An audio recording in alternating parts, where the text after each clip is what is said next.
ഇനി വിഗ്രഹം വീട്ടിൽ വെക്കുന്ന റിസ്ക് എത്രയും പെട്ടെന്ന് അത് മാറ്റിയേ പറ്റൂ. പെട്ടെന്ന് എങ്ങനെ മാറ്റും? ആരും അറിയാതെ പുറത്തേക്ക് കൊണ്ടുപോകുന്നത് നമ്മൾ വിചാരിക്കുന്നതിനേക്കാളും റിസ്ക് ആണ്. അവര് വീട്ടിൽ കയറി എല്ലാവരെയും കൊന്നിട്ടാണെങ്കിലും വിഗ്രഹം കൊണ്ടുപോകാൻ തയ്യാറായ സ്ഥിതിക്ക് ഇത് പുറത്തേക്ക് കൊണ്ടുപോകുന്നു എന്നറിഞ്ഞാൽ വലിയൊരു ആക്രമണം തന്നെ ഉണ്ടായേക്കും. അതിന് നമുക്ക് വേറെ വഴി നോക്കാം.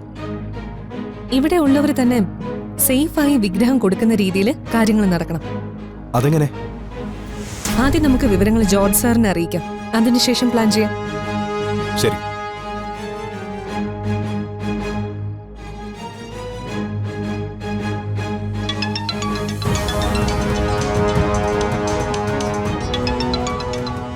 Hello JD. സർ, ഇന്നിവിടെ ചില സംഭവങ്ങളുണ്ടായി. പറയൂ ജെഡി.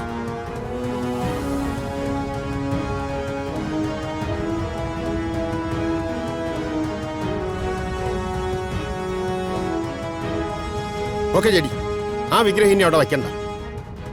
അത് മാറ്റാൻ ജെഡി പറഞ്ഞതുപോലെ തന്നെ കാര്യങ്ങൾ മൂവ് ചെയ്തോളൂ. Okay sir. ഓക്കെ.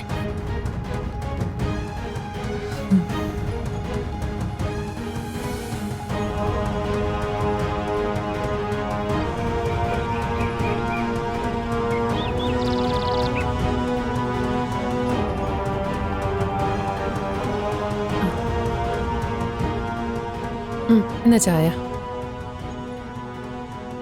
കുറച്ചു നാളായി ഇവിടെ നടക്കുന്ന കാര്യങ്ങൾ ഓർത്താൽ തന്നെ ടെൻഷനാണ്. അതിൻ്റെ കൂടെ ഈ വിഗ്രഹ പ്രശ്നം കൂടെ ആയപ്പോ താങ്ങാൻ പറ്റാത്ത അവസ്ഥയായിപ്പോയി. എന്താ മഹിയേട്ട ഇത്? ദേവിയുടെ വിഗ്രഹം അത്. അതിന്റെ ശക്തിയായിരിക്കും ഇന്നലെ നമ്മളെ രക്ഷിച്ചത്. എന്നിട്ടാണോ ഇങ്ങനെ പറയുന്നത്? വെറുതെ ദോഷം വാങ്ങി വെക്കരുത്.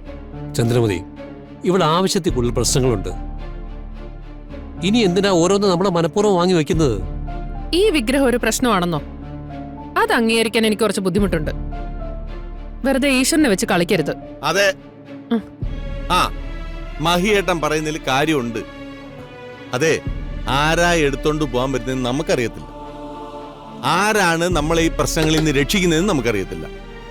നേരത്തെ ചേച്ചി പറഞ്ഞ പോലെ ഇതൊരു ശക്തിയുള്ള വിഗ്രഹമാണെങ്കിൽ അതിന് നിത്യപൂജയും അഭിഷേകവും നിവേദ്യവും കൊടുക്കണ്ടല്ലേ? കേട്ടോ, അതൊന്നും അറിയാതെ നമ്മൾ ഇതിവിടെ സൂക്ഷിച്ചു വെച്ചാലേ ഗുണത്തെക്കാളേറെ ദോഷം വന്നാൽ നമ്മൾ എന്തോ ചെയ്യും. അത് സഹദേവട്ടൻ പറഞ്ഞത് ശരിയാ. ആ, കടയിൽ നിന്ന് വാങ്ങിച്ചോണ്ട് വന്നൊരു വിഗ്രഹമായിരുന്നെങ്കിൽ കുഴപ്പമില്ലായിരുന്നു. അതെ. ഇതിപ്പോ സ്വപ്നത്തിൽ കിട്ടിയതാണെന്നൊക്കെ പറയുമ്പോ എന്ത് ഏതാന്ന് നമുക്കറിയില്ലല്ലോ. ചെറിയമ്മേ, ആ? അങ്ങനെ സ്വപ്നത്തിൽ കിട്ടിയെന്നൊക്കെ പറഞ്ഞതുകൊണ്ടാ ഇതിവിടെ ഇരിക്കട്ടെ എന്നും തിരുമേനി വന്ന ശേഷം ഒരു തീരുമാനം എടുക്കാന്ന് ഞാൻ പറഞ്ഞത്. പക്ഷെ തിരുമേനി വരാൻ താമസിക്കുമെന്നല്ലേ മോളെ പറയുന്നത്? അതുവരെ ഇതിവിടെ വെച്ചോണ്ടിരിക്കാൻ സാധിക്കുമോ?